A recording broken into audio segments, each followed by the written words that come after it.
We graduated a lot of good seniors last year. We try to reload instead of rebuild. You know, we consider our rebuilding phase, and when they're young, we teach them while they're young, so when it is their turn to step up and play, they're able to do just that. We got a good senior class, some good athletes in that class coming back. We got a really good junior and sophomore class.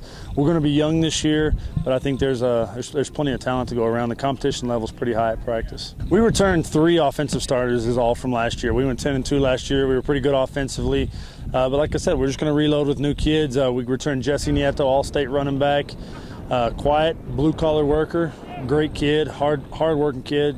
Great wrestler. He got voted team captain this year, so he definitely leads by example. It's exactly what we need here. I returned Marcus Williams. He started as a sophomore. If you don't know Marcus, you will soon. You know, he's just that type of player. He's 6'4", 6'5", great when the ball's in the air, great hands, and just he's growing. He's still growing into his body, so he's going to do well this year. He's still got some stuff to work on. And then we returned Russell Coward on the offensive line. He's the only returning starter at guard.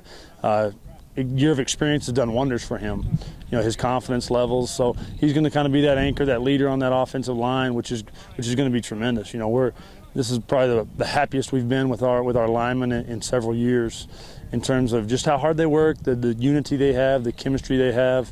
We're excited about it. And then Gabe taking over at quarterback. I saw Gabe when he was a 6th or 7th grader at our youth camp, and I told Coach Potter, I said, that kid's going to be the future of our program, Coach. And Coach Potter said, he's a 6th grader. You know, I said, Coach, he's got what we need, and that's what he has. He has all the intangibles. He's got the competitive nature. He wants to win, not to mention he's a great athlete. So he is going to be our leader. He is going to be the guy calling the signals for us on offense, and he'll get some time on defense. I believe he's one of the best free safeties in the state. You know, so we're gonna spot use him defensively, and he's going to be one of our leaders on offense. We're very blessed at the offensive defensive line position. We got some big kids, a little bit of depth right there, and that's not something you have very often. You know, you're usually always short offensive defensive linemen. But Matt Cook, he's a senior. He moved here last August from Chicago. Tremendous kid. Big jumps in the weight room. 300-pound hang cleaner. Does a tremendous job. Really strong, explosive kid. Going to start on defensive line for us. And then you got Henry Haddis. You know, he's a really big kid, still a little green in some areas, but he's kind of figured out that he's bigger than a lot of the people he's going to go against.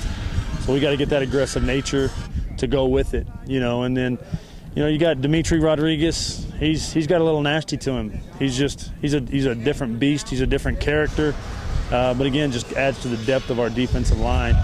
Our linebacker jobs, we had I believe one of the best front sevens in the state last year.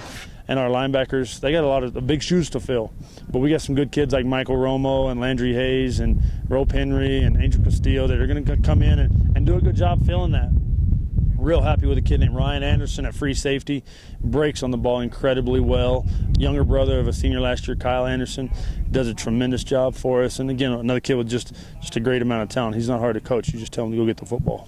We got a tough schedule. We kick off with Manzano in the East-West battle. We got Manzano on Saturday night. That'll be a tough one. Saturday nights are tough.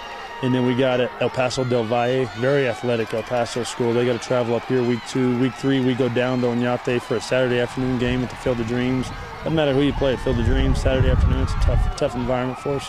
Be good for us to have to travel down there.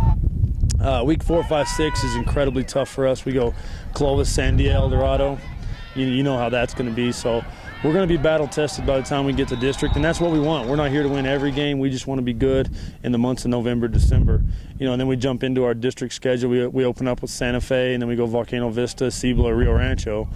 And you know how our district is. It's competitive. We got some people returning this year in our district, so it's going to be another bloodbath in our district. But I anticipate, 3, probably 4 teams out of our district going to the playoffs, and then anything can happen in the playoffs. We got to get lucky along the way somewhere.